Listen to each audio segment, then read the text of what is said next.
Hello everyone. So I was sitting in a trading session with one of my buddies today.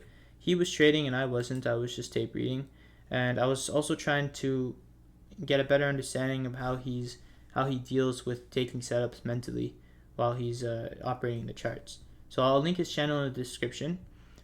He goes by the name OD_ICT on YouTube, and you can find him on YouTube. He does post consistently, and I encourage him to keep going. But back to the video, he took this setup this morning, which is fine. What I was looking for, and I said, I wanted to see a higher time frame PD array get taken out or drawn to, which is a 4-hour PD array here. And then once we have that, I need a 15-minute sweep to the lowest low. So we had placed in this low, and we didn't get a 15-minute sweep until now at 13:45. which I then drop down to 5-minute chart, and I look for an inverse fair value gap or fair value gap. We don't have that until 2:50. So now is when I'd be willing to start looking for trades. I'd start looking for, maybe pullbacks to buy this entire order block. And we might not get the pullback, but the foundation, the framework is still there. The idea that we need that 15-minute sweep before we start to buy. Because if you had waited for the 15-minute sweep, you can see you would have had a much easier time trying to long in all this, looking for an inverse fair value gap, than you would have in all this, or all this, right? This is a lot of consolidation here. So within all this consolidation, my buddy had a trade set up at the beginning. On the 1-minute chart, there was a breaker that formed, and then once price got above the breaker and closed above, his rules told him to go long. And well, that's fine and all. It's going to work for 20 points. I could find you so many instances where a breaker like that happened, like over here, we formed a breaker, and then I could go short, right? Or wait for another breaker, and then I could go long. But the point is that eventually this is going to take a big toll on his mental equity, because he was too worried about the outcome. There's a couple things he said that kind of gave it away, but the first thing is the way he talked about this profit target, and he said, oh, well, he realized this is 20 points away, is because, one, he was worried about this high, and he was worried about price reversing after coming to this high. So he made sure that his entry was 20 points away from that high, so that he was able to take profit around that high, and he wouldn't have a take profit up here.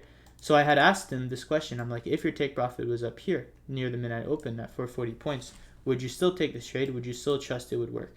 And he said, no, I wouldn't trust it would work. I wouldn't like that trade because there's a 5-minute short-term low that's a fair value gap. So right there, I knew that he was thinking about the outcome. He was already thinking about the most favorable place to get out of the trade, and whether it would line up with his rules of having a 20-point take profit and a 20-point stop loss. Then there was a 15-minute gap that he was trying to get in to the trade before this candle closed. He just made a mistake, and he ended up getting into it anyway. But when he noticed that, and I said, hey, didn't you get in after the fair value gap on the 15-minute chart formed? He's like, I did. I made a mistake there. And I'm like, so why don't you close the trade? And right there, he started asking himself, well, I should close the trade. I'm like, do you think I should close the trade? But it was already basically a take profit, so he didn't close it. But still, after we hit the take profit, I'm sure you could have been zoned in on the lower time frame, seen an inverse fair value gap set up, and tried to go short, and then did the same thing going long. And basically, if let's just say this trade had not worked, he would have spent so much mental equity worrying about the outcome of this trade. He says he gets nervous when he's in a trade for longer than 30 minutes. He just can't really do it. Even longer than 10 minutes and 5 minutes, he gets nervous. He can't take trades that last 30 minutes. So, it's because he's spending so much time worrying about trades working. If you just stop caring for a second and you literally just follow your plan, your rules, then it becomes so much easier, and it's almost nothing to worry or talk about. And when it comes to trading, you're really just waiting for your setup, which is what I did all day. What I needed all day is my live stream this morning. I said I needed the 15-minute sweep. So when we got that at 45, that's when my alert came off, and I came back to the chart, and I just started looking for a 5-minute inverse fair value gap. And guess what? We have a 5-minute inverse fair value gap right here. So boom, there's somewhere I could buy if price comes back to it, or over here is somewhere I can buy if price comes back to it, or I could have just bought the close up here. And as soon as price closed above a fair value gap, I could have just went long, stop at the low of that candle, boom, 3RR, and there you go. We're in this. Like that's my model. There's obviously a lot of steps to qualify a setup, a lot more than he has. But I'm not worried about the outcome.